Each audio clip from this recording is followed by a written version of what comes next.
So I knew I had to go to America, probably to the National Archives in College Park, close to Washington, biggest archive in the world, find it there. But I didn't have time while I was doing Blitzed. And Blitzed was also already a complete story. So I thought I saved that psychedelic theme for another book. And this other book is now being published as Tripped.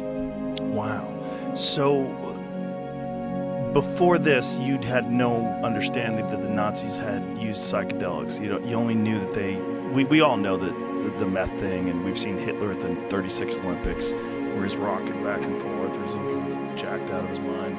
I mean, the joke about Blitzed is that I was actually the first one to write about this. I mean, now we all know about it, but before that, no one knew about it.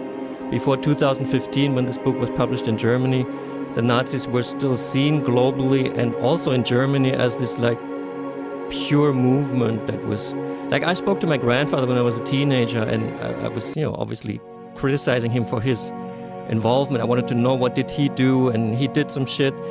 And then he always said under Hitler, everything was in order. Like, he praised that law and order aspect. And that law and order aspect of the Nazis obviously doesn't correspond to like a drug-using society. So no one knew that the Nazis were taking drugs until I found documents for Blitzed.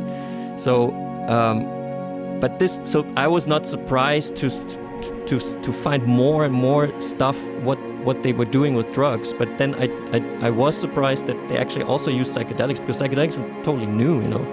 43 LSD was invented, so it's kind of. I really was wondering whether Nazis already getting their hands on LSD, which was just so new that hardly anyone in the world knew about this. So this